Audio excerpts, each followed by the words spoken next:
Oilerslive podcast.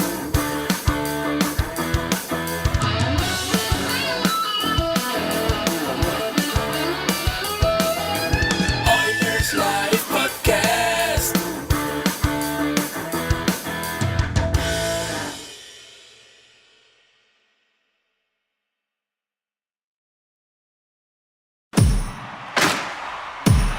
Now, get ready to talk hockey. Streaming from the Oilers Live Studio. Subscribe or follow today.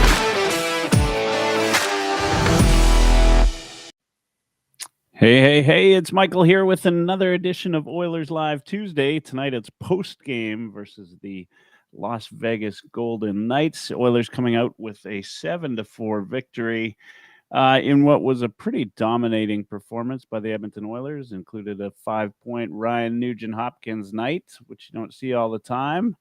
Thought we were going to witness another Gagne at one point in the game. I've got as my guest, longtime friend and host of the Straight Off the Pipe podcast, Mr. Mike Dursa. Welcome to the show, Mike. Thanks for having me. You know, today I started to get this feeling like we are on the verge of something amazing here with this team.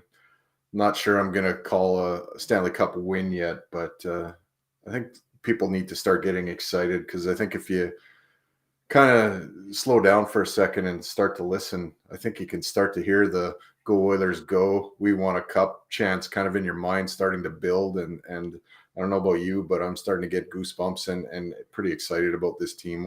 What's going to start to happen in here in 3 weeks? Yeah, I mean, it's as Leon Draisaitl and Connor McDavid continue to, push their will on this game, and others kind of get dragged along and start to contribute.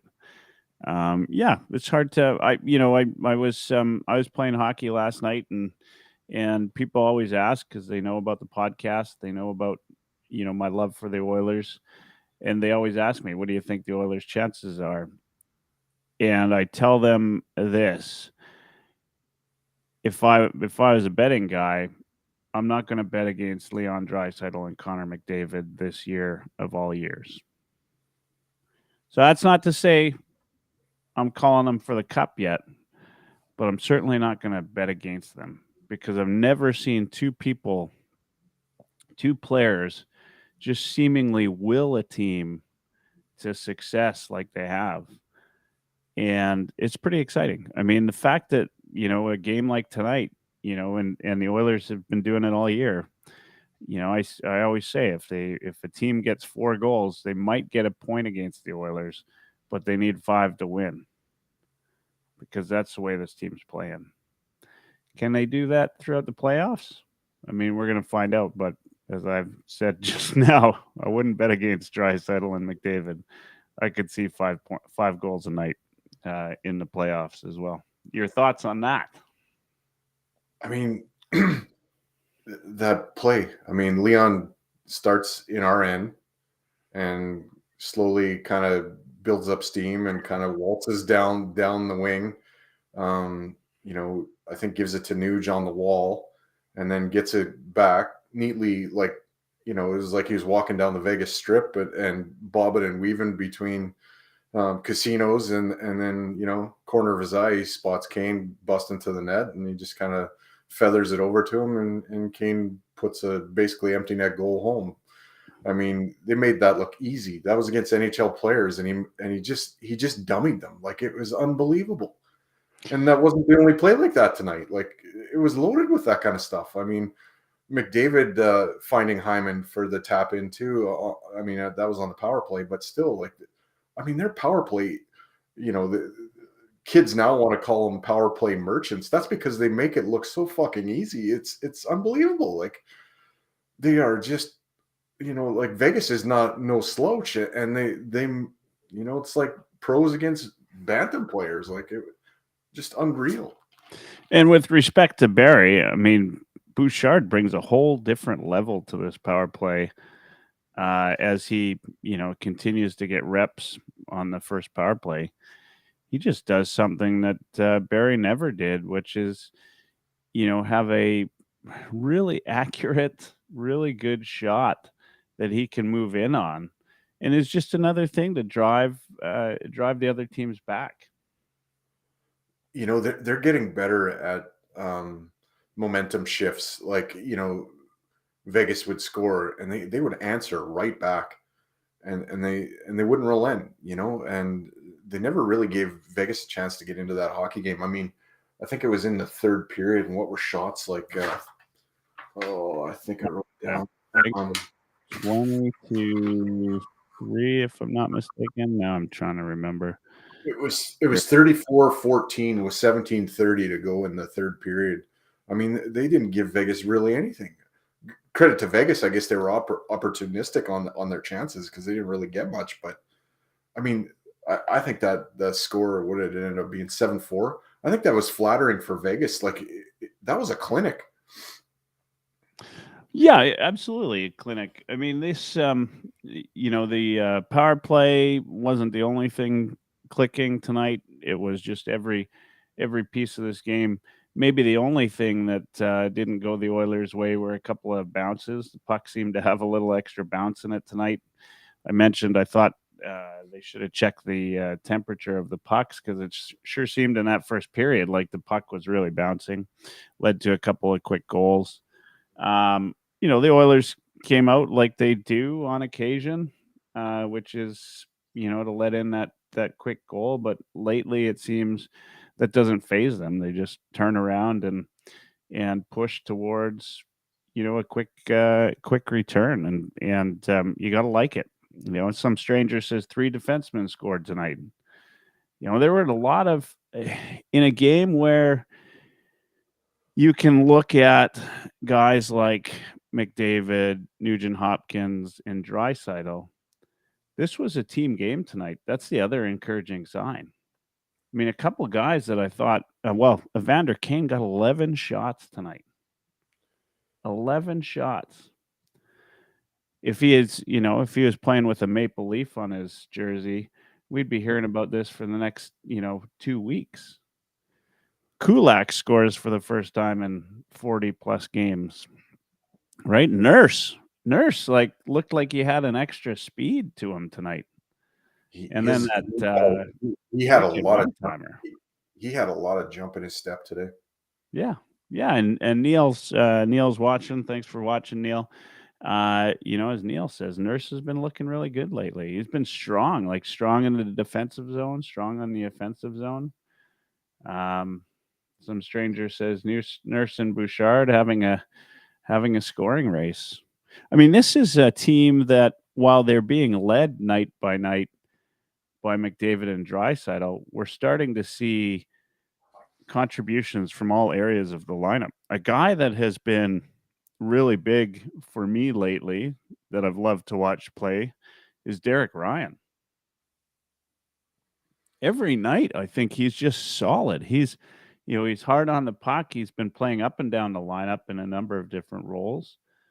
He's making stuff happen. He's not a liability when he's out there. I've loved watching him play. And you know what? He's not alone. Like, Nick Bukestad has been a nice find for this team. Costin tonight was playing physical. I mean, some of those guys in that bottom six are a handful. Absolutely. Yeah, and it's great, right? That's what we're not getting maybe on defense in terms of keeping the puck out of the net. We're getting a ton of run support and just guys doing what they need to do to get the win, right? Millions of comedians out of work, and James is saying the goals against were Jack Campbell's fault. Yeah, and they very well might have been. No, I look up and down the lineup tonight, and there's not a guy that I didn't think came to play tonight. In fact, it's represented in the time on ice with the forwards. Granted, there were only 11 playing, but they, the lowest on that it was 13 minutes, and crazy. It was Derek Ryan and Janmark. In both of them, I thought played great games. Janmark looked like he had an extra speed out there. On defense, the only guy that maybe hasn't been, and I think that comes because he hasn't been playing a lot, is Broberg. Looked a little bit shaky out there on occasion, but I can't fault him because he's been out of the lineup. He's been played 10 minutes tonight. Tough minutes to play, as a guy, when he comes in. And that goal, when it goes off of Kessler's stick, or not Kessler's stick, Kessler. Oh, man. By the way, for those of you that don't know, I'm in Halifax. So as I said to Mike before we started the show, it's already April here. It's pretty late. Anyway, why am I blanking? Kessel. I think Kessel and Nurse were kind of hung up behind the net. I'm not sure if it was. Yeah, Kessel's they were hung up, and then Kessel had his stick on the ground, and Broberg's only fault there was just not saucing it over the stick. Yeah, and then it was a bounce to another bounce off of a skate, and then I think it was Amadio was in net, Johnny on the spot, so to speak, throw that one in the net. I don't, it's a 4-goal game. I think Skinner did what he needed to do again, which has been the case this year. I think he's been solid. I was a little surprised. I was a little surprised that Vegas didn't pull quick earlier. Yeah, I mean they've been a bit of a goaltending carousel there with all the things happening. So I'm not. I imagine that has a little bit to play in that. And do you, in a game like that where it's that one-sided, do you really want to expose 2 goalies to that kind of a ass kicking? Brissois didn't get the worst of it, but Quick, that was a tough go for him, for sure. Yeah, he looked smaller than Jack Campbell in net today. Well, I guess he probably is, but he's really, really small in the net. Like I don't know if that's his whole thing, but there was a lot of room upstairs on him. Yeah, there were, and but there were some, and I think Jack and Louis pointed it out. There were some really good shots by the Oilers tonight. Guys came to play. Yeah. Like I've not, this is one of the more dominant games the Oilers have had. I thought it was great. That goal you mentioned and everybody's talking about on Twitter and wherever with Leon Draisaitl. I mean, Evander Kane obviously ended up scoring it. Great for him, his 300th goal. But the one thing that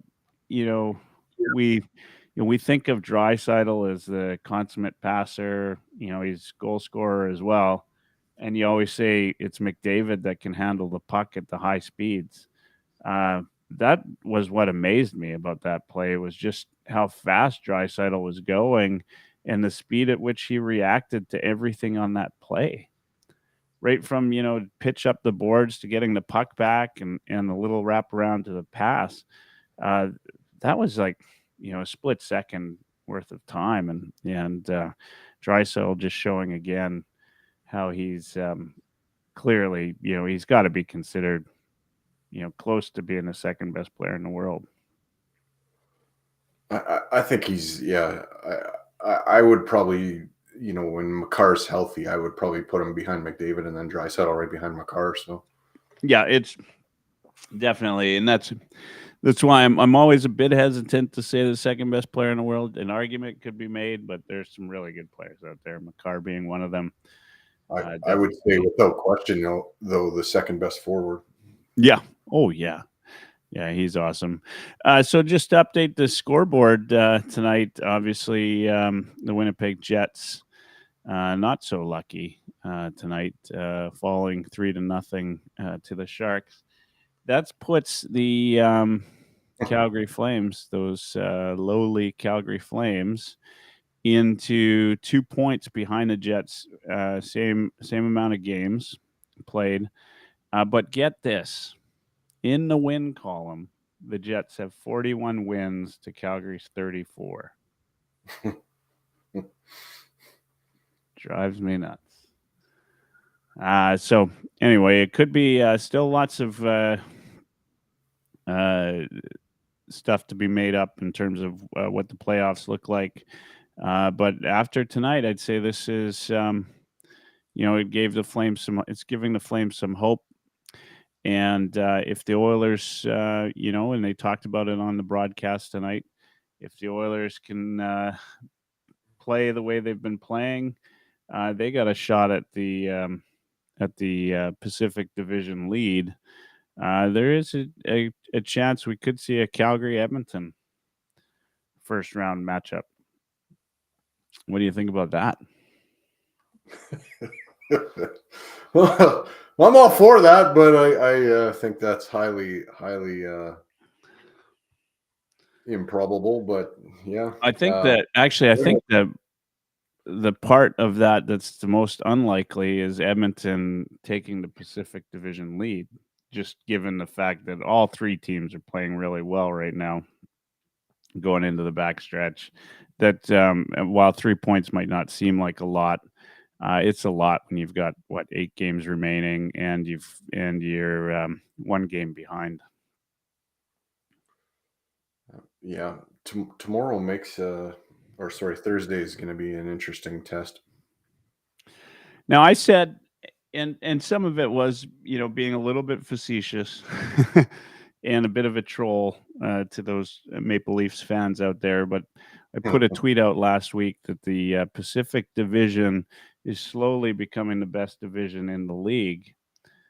A bit of that's trolling, but it also, as I often say, there's always a little bit of truth in a jest. This division right now is hot, right? Each team is at about 800 going into the playoffs. I don't know that there's a division right now that's hotter than the Pacific Division. Are they the best division? I mean, maybe since the All-Star break. But what are your thoughts? I mean, everybody keeps saying the Pacific is, anyone's, I guess the Western Conference is anyone's conference.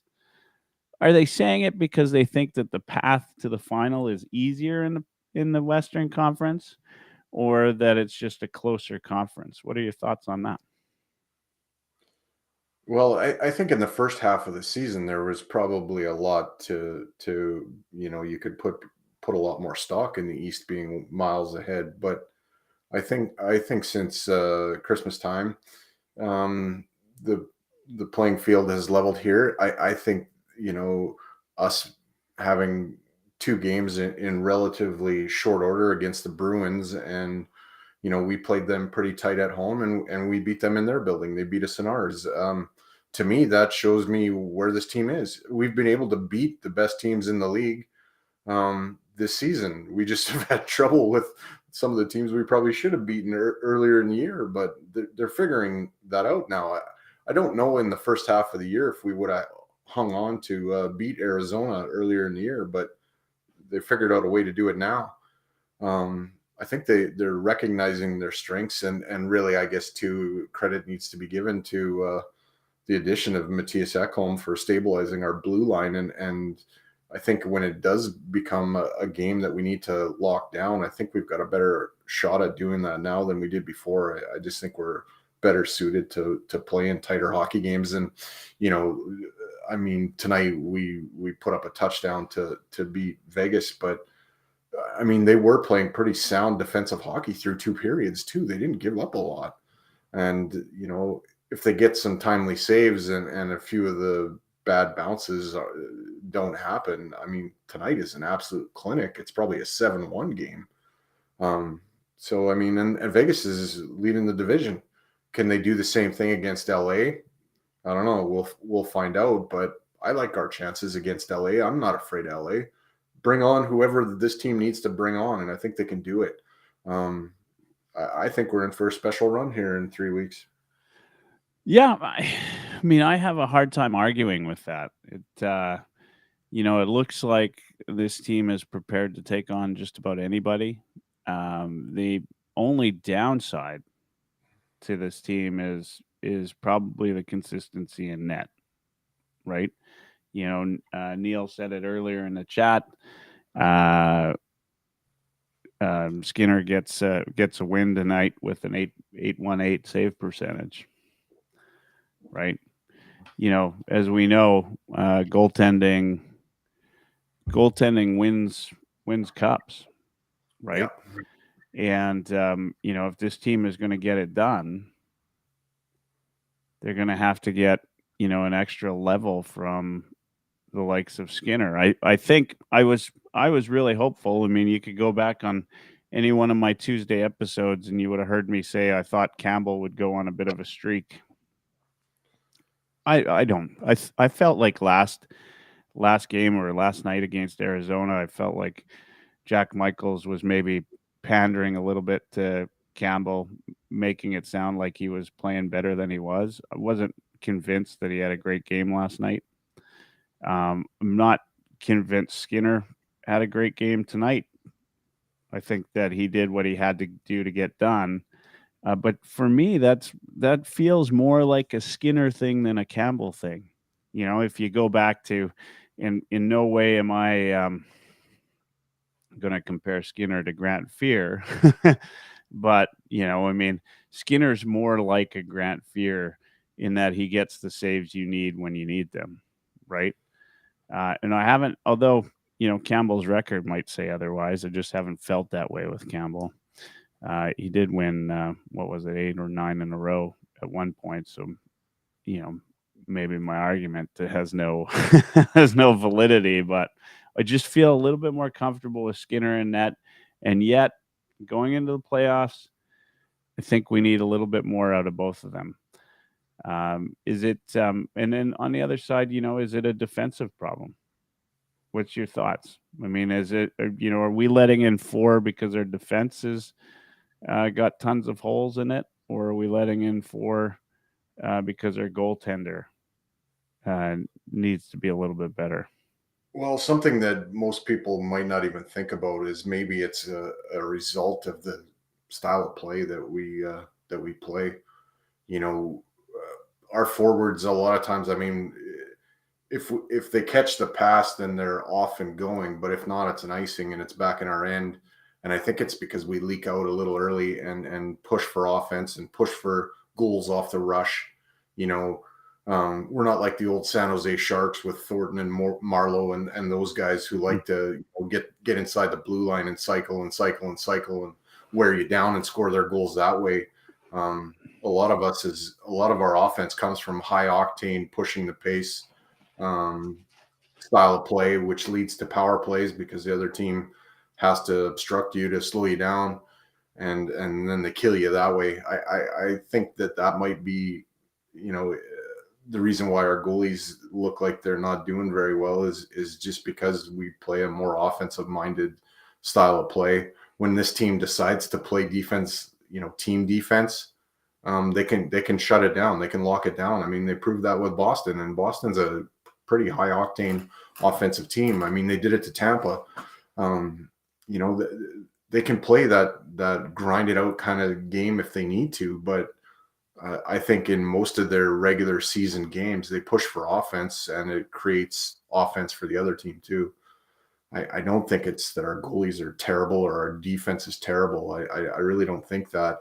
And especially now, I think the addition of Ekholm, Desharnais, and using Broberg when you go 11-7, I think everybody that we put on the ice is a capable defender and a capable puck mover, but the focus is on generating offense and using the most dynamic offensive weapons maybe in NHL history to go and do what they do and get fans out of their bums or out of their seats.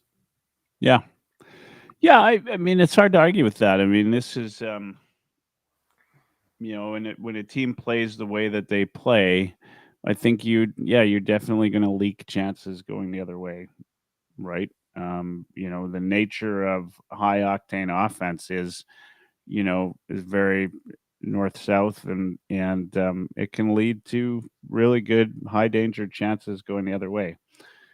Um, so we shouldn't be surprised that the Oilers' goals against is a little bit higher. The other aspect to this that maybe we're not talking about is goals are up across the league, Yeah. right? Yeah. Offense is up. I think I haven't looked at Skinner's save percentage of late, but he was sitting around 900 for the longest time, 904, which I think is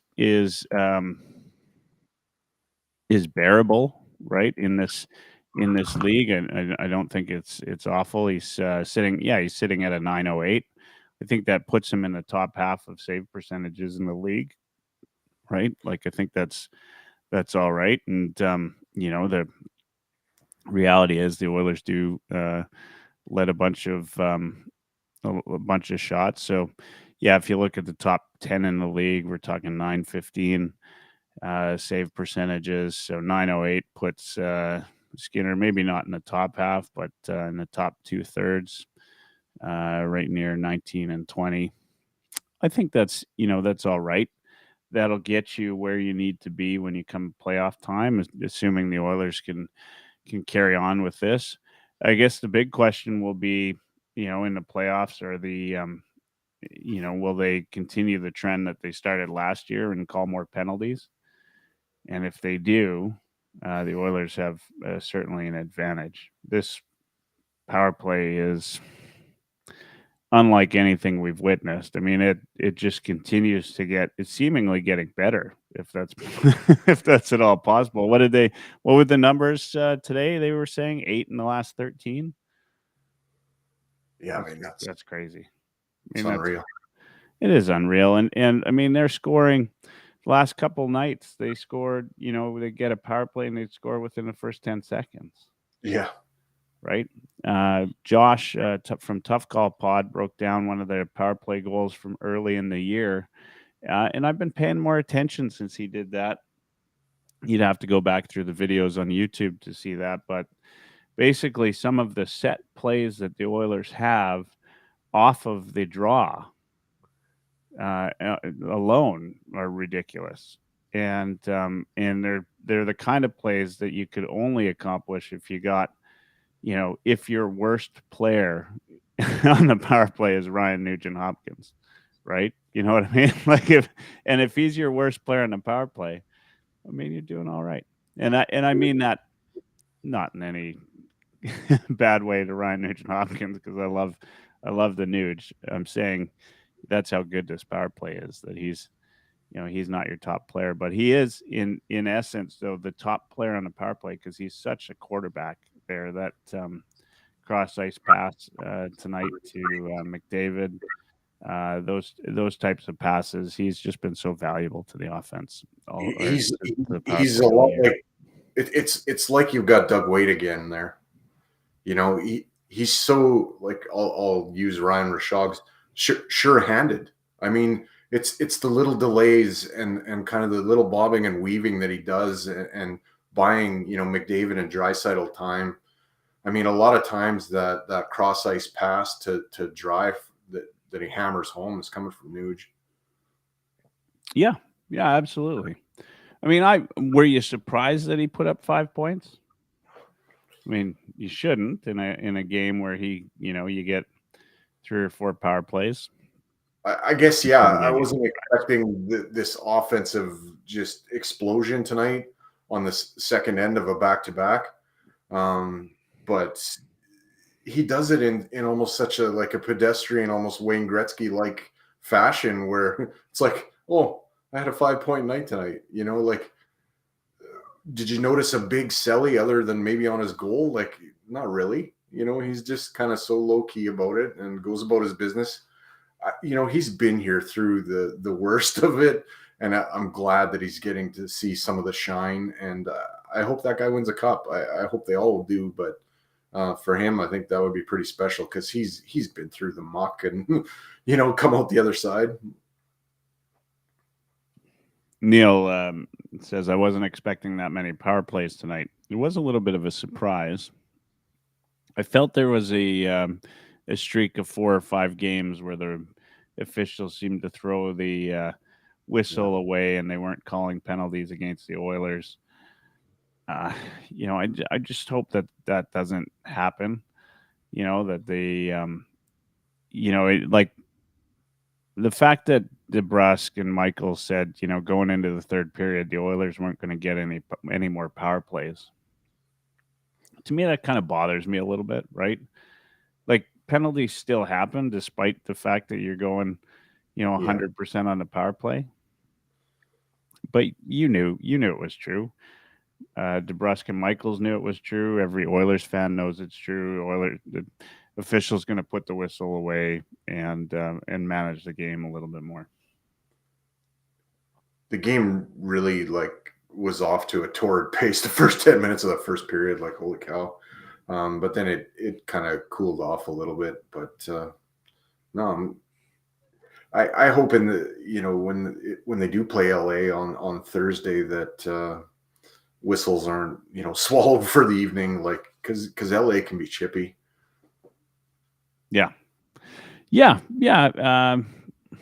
But it'd be a good indicator of where the Oilers are from a playoff perspective, right? Yeah. I think these are the kind of games that really matter. Tonight was great.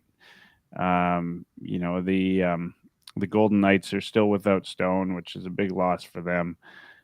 So it's not necessarily the team you're going to see. I think he's, if I'm not mistaken, the thought is he'll be likely back around playoff time, if I'm not mistaken. And if that's the case, it's a different game altogether.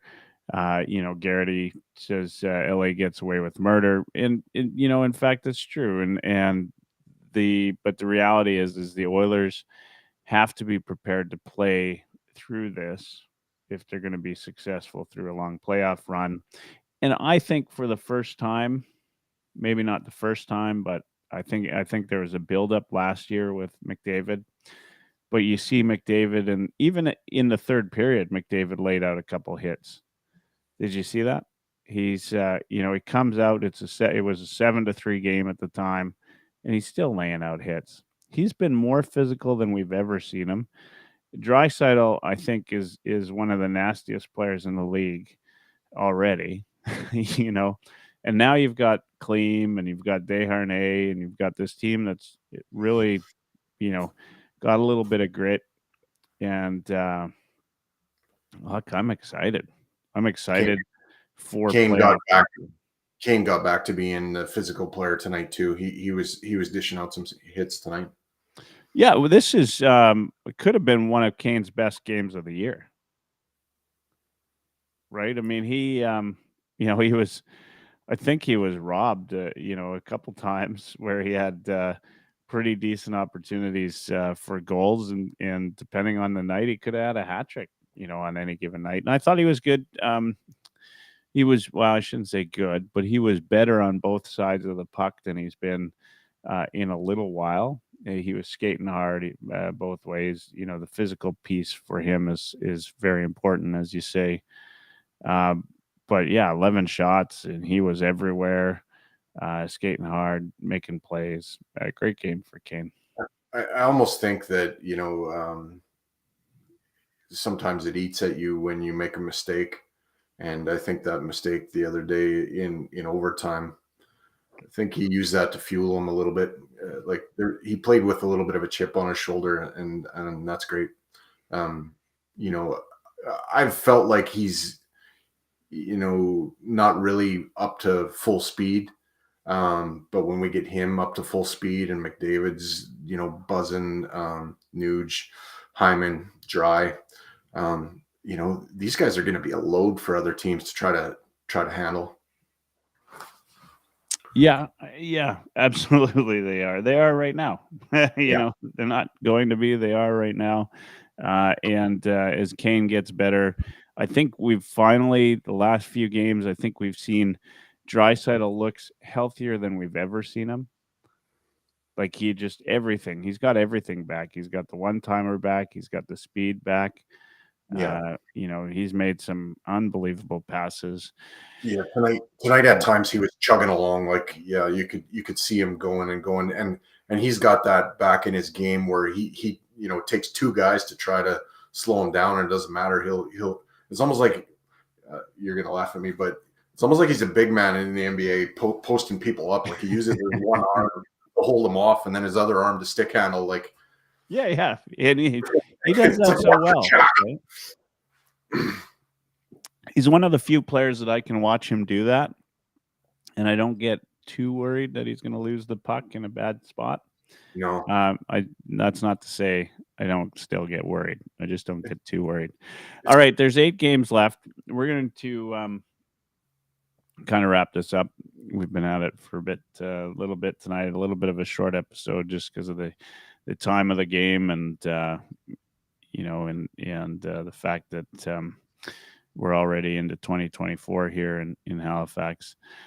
Oilers finish out March versus LA, important game, and then they've got 8 games remaining. I think 1, 2, 3, 4, 5, or 7 games remaining. I guess after tonight. Is that right? 7. They're at what are they? What game was tonight? 75. 75. Okay, so they have 7 games remaining after tonight, and so 1 left in March, and then 6 into April. And in April, I mean, it's a couple against San Jose and a couple against Anaheim, with LA and Colorado sprinkled in there. So it should be good. It's not too jam packed. It should be good in terms of allowing the Oilers to maintain some health going into the playoffs. Get some guys, maybe hit some milestones. I feel like times like this 300th goal thing, you watch, like it's a bit of a monkey on the back, right? Kane had trouble scoring his 300th goal, right? Pretty all right player has had trouble scoring his 300th goal, it would seem. And I think once those things happen, right, guys move on. There's a big deal to be made out of it, and sometimes it has to, it just has to happen. They'll get that through the end of March and into April, and then be rolling, I think, going into the playoffs. Next episode for Oilers Live Tuesday will be, of course, next Tuesday, which is April 4th, post game versus LA. And so in between then and now, we've got LA and Anaheim at home, and then we're going to be in LA for Tuesday, April 4th. Your thoughts as we close up tonight, this 3-game stretch? How do the Oilers fare? 2 big games against LA in that stretch. Yeah, I think we probably split with LA and collect a win against the Ducks on Saturday. I wanted to come on your show tonight because today I was doing some hardwood and I started to get goosebumps just thinking about the Stanley Cup playoffs, and there's individuals on this team that are having historic years, but I could start to feel and hear that playoff noise and energy, and I feel like as amazing as some of the individual accomplishments have been and the milestones and all that for guys, we are on the verge of another mind-blowing, high-octane, adrenaline-charged playoff run, and I can start to feel it already. Like it's going to be a special year, and throughout parts of this season, there was apprehension and uncertainty, and are we even going to make the playoffs? And I think that's kind of a lock now. And, yeah, maybe McDavid chases 70, which would be unbelievable. And, Dry will probably hit 50 before you do your next show. Nuge is going to chase down 100 points, but and Nurse is, just flying up and down the ice, and they're a fun team to watch now. But I don't know, Mike. I think we are on the verge of something special, and I can't wait for that ride to start. So, yeah, I needed to come on to talk to you today about it. Yeah, no, well, I'm glad you did. I mean, it's been too long since we've had you on the show, so it's good to have you. And I love the excitement. I love feeling that way as well, and have had very similar notions in my head as we watch something special with um, Nugent-Hopkins, McDavid, and Draisaitl, right? I think now is the time where we start throwing Nugent-Hopkins into that mix. I mean, he's going to be a top 10 scorer by the end of the year, and we've always known him as a good player in oil country. And the things that there's a lot of reasons to be excited about this team.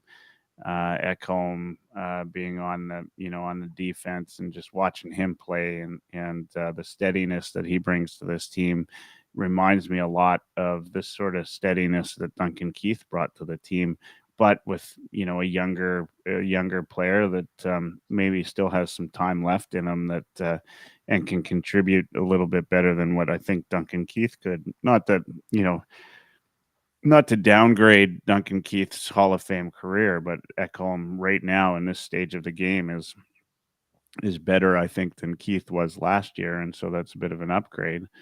I think Nurse is coming around. I mean, I think it was some stranger on YouTube that talked about Nurse's game of late. All great things, great pieces to this puzzle. So yeah, I'm equally excited. I'm maybe a little bit hesitant to, throw all my chips in, but as I've said before, I'll keep saying I'm not going to bet against them, right? And for the first time in forever, I actually think they have a legit shot of making an even longer playoff run. And as this year continues to go on, I just can't help but think that you won't deny McDavid and Draisaitl the opportunity to cement their legacy with this team, right? Like I just feel like McDavid woke up after the playoffs were over last year and said,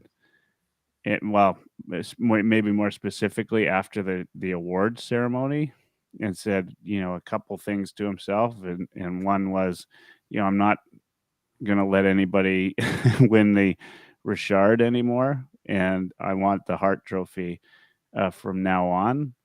And I also am tired of people saying that I'm not good enough to win a Stanley Cup. And I think he said all of those things, and the next step for him is, the holy grail of hockey. And, Yeah. You just watch the level that he plays at and the physicality that he's starting to bring to the game. And I don't know. There's if we keep thinking year over year that there's no extra level to him, but there is. And I think we might even see another level come playoff time that we've never seen before. So yeah, I'm 100% with your excitement. Maybe a little bit more reserved in in calling it yet, but damn, I want to. I want to be 100% in on this team, and I will be for as long as we cheer that team going forward. And I could care less who they play. We'll talk over the next couple weeks about what playoff matchups look good, and who might be better for them to play in the first round or second round. But at the end of the day, I'm not. I'd put this team up against any team in the league right now. The only one I feel like they'd have trouble with is maybe Boston, and Boston's just that good this year. But as they showed in the second half of their two game series, Edmonton can compete. As they showed in both games, they can compete with Boston on any given night. So, yeah, I'm pretty excited about it. Now, having said all of that, we're gonna wrap it down, and as I always do, you get the last word, which is probably good because I run out of air. I'm talking so much. So you get the last word. Thank you to everybody who tuned in tonight across all the different platforms. There's always lots of exciting things happening at heavyhockey.com. That's going to continue. We've got some more articles going up in the next little while, and probably be a flurry of articles as we get closer and closer to the playoffs. So, make sure you check into heavyhockey.com for your playoff discussion and some insights from the guys at Heavy Hockey. There are a couple of announcements that I'm holding in my back pocket that'll happen probably pre-playoffs and take us into playoffs that I'm pretty excited about. Happy to have Mike here as the host of Straight Off the Pipe podcast.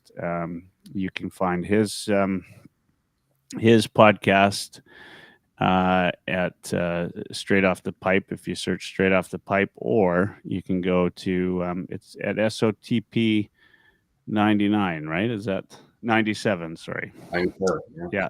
So go to youtube.com at SOTP97 and hit subscribe, and you'll find Straight Off the Pipe podcast there, plus some of the other pieces that you've been doing, hype videos, other things. And then, of course, Mike from time to time does some really good articles on heavyhockey.com. So, having said all of that, now's the time where I put myself on mute, and you get the last word. You know the drill. Say goodnight when we're all done, and that'll be it for tonight. Everybody else, have a great evening, and go Oilers, go! You're up. So thanks for having me on, Mr. Hebert. For a long time, there was this cloud over the Edmonton Oilers. A slew of negativity. All you get is first round picks. You never do anything with them. That's where first rounders go to die. So it's great that this team is starting to arrive, and I'm really, really looking forward to the playoffs in just under 3 weeks getting underway. And I messaged Michael today. I said, could you have me on the show? Just basically had this epiphany that special things are on the horizon, and I could start to, feel the goosebumps and